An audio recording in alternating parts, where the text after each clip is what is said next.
जन्म नक्षत्र वापस वही आया और भगवान ने अपनी करवट बदलते हैं, है ना। तो भगवान ने जब करवट बदलते हैं तो उस समय में, उस अवधि में नाना प्रकार से जो है फिर वापस जो है भगवान को, पंडित जी को बुलाया जाता है कि किस प्रकार से जो है इनका, जब इन्होंने करवट बदली है तो घर में खुशी का माहौल हो जाता है कि अब बच्चा जो है थोड़ा थोड़ा कार्यशील हुआ है ना। पहले तो जो है बच्चे का जब जन्म होता है ना तो 1 महीने तक तो जो है वो स्वयं सीधा ही सोता है ना। फिर जब धीरे धीरे से जब आयु बढ़ती है, समय व्यतीत होता है धीरे धीरे, तब जब भगवान ने करवट बदली तो यशोदा माँ कहने लगी कि काई दीजो कि करवट बदलने का, है ना, उस समय में समय आ गया है। तो इस प्रकार से जो है यशोदा माँ उस पालने सहित, जब पालने को कहते हैं ना, पालने में विराजमान कर दो बच्चे को, तो उस समय में फिर मुहूर्त बताया जाता है कि अब झोली बांध लें, है ना। अपना नाना प्रकार के कार्य होते हैं घर के अंदर। कई लोगों के फोन भी आते, पंडित जी कैसे भी क्या करें मुहूर्त। तो इस प्रकार से सब चीजों के मुहूर्त होते हैं अपने। तो भगवान का जब उस पालने के अंदर विराजमान किया तो उस पालने के लिए पहले जो है, पहले तो नीचे जमीन पे बिछाया हुआ अलग पालना होता है, फिर उसके बाद में रस्सी पे लटकाया जाता है उसको, है ना। घर के अंदर झोली जो कहते हैं अपन घर के अंदर शुद्ध भाषा में। तो उस पलने के अंदर जो है जब विराजमान करने का समय आया तो भगवान ने देखा माँ यशोदा का पलना जो है, माँ यशोदा जो है उस पलने में भगवान को सुला करके और अपने कार्य में रहती है, क्योंकि बच्चे की आदत होती है थोड़ी थोड़ी देर में रोने लग जाते हैं, तो पालने का झूला दे देती है माँ और फिर काम करने लग जाती है अपना। तो उधर जो है घर पे जो स्त्रियां आती है नाना प्रकार की बधाइयों के साथ में देती है, लेकिन जो है भगवान का वह स्वरूप जब पालने में पहुंच जाता है, सब गोपियां अंदर जो है बैठ करके, सब गांव के जो इकट्ठे हो जाते हैं, तो जब अंदर कई प्रकार के गीत गायन किया करते हैं स्त्रियां, उस प्रकार से वह गीत गायन कर रही हैं। तो भगवान को जो है तो माँ यशोदा कहती है कि जो है मेरा लल्ला जग जाएगा, तो इस वजह से जो है वो एक काम करते हैं कि यहाँ बाहर बरामदा है तो यहाँ पर रख देते हैं ताकि इसको दिक्कत नहीं आएगी, ये सोता रहेगा तो अपना आराम से अपना गीत गायन चलता रहेगा अपने लिए।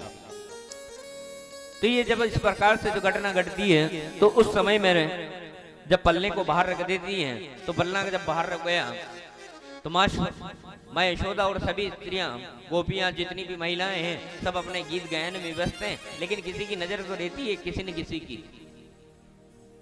अपने घर के अंदर अगर 10-50 महिलाएं अगर एक साथ इकट्ठे हो जाए, स्त्री पुरुष, या गीत गायन होता है ना, तो सभी के घर में जो है होता है, तो उसके ऊपर सबकी नजर होती है कि किस प्रकार से लल्ला का जो है कहां पर विराजमान किया है।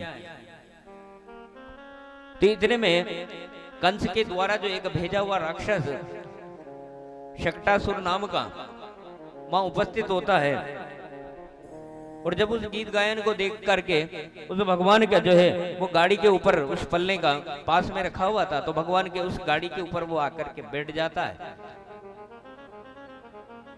तो भगवान उसी समय में उसको जो है इतनी जोर से एक लात मारते हैं कि पूर्ण रूप से जो है उस शक्टासुर नामक राक्षस का वध हो जाता है। उच्चैरं व्यानवसीतं स्तीन गोपान गोपीश बालगा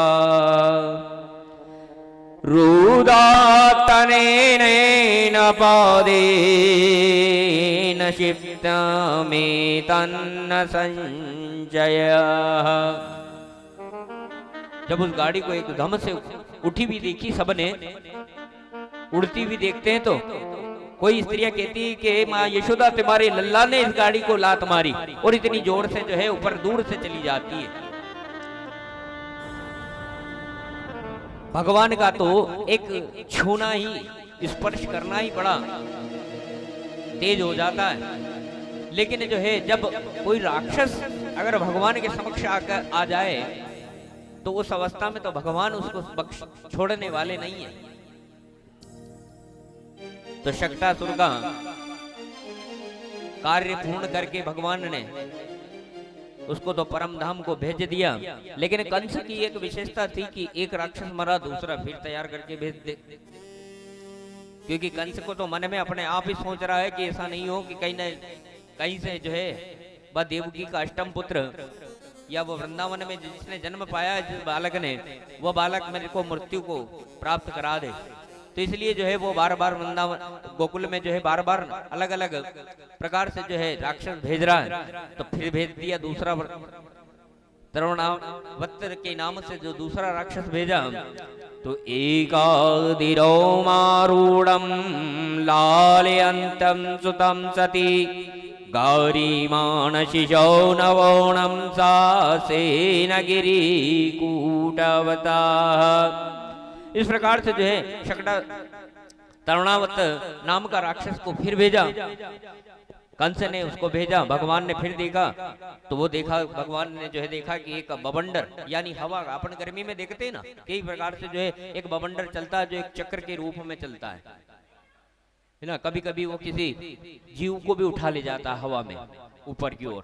तो इस प्रकार से जब भगवान ने देखा कि यह जो शकटानन, ये जो है तरुणावत के नाम का जो राक्षस आया है, ये एक बवंडर के रूप में, हवा के बवंडर के रूप में आ रहा है, तो इसको किस प्रकार से जो है दूर किया जाए।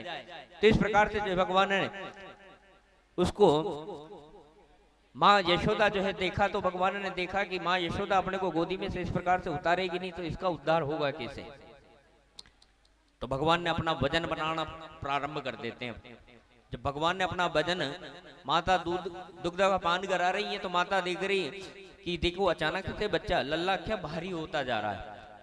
लेकिन उन्होंने क्या है कि एक ममता जो होती है ना, तो उसको समझ पाना बड़ा मुश्किल हो जाता है।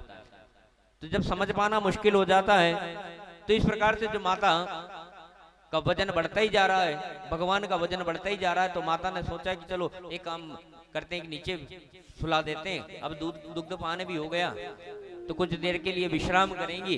तो इतनी देर में जो है माता नीचे सुला देती है, तो भगवान को वो हवा का बवंडर आता तो ऐसा उड़ा के ले जाता है। तो इस प्रकार से जब उड़ा के ले जाता है तो वो देख करके अचंभित हो जाती है माता की, जो है देखो देखो कि लल्ला को आज जो है कोई हवा में उड़ा ले गया।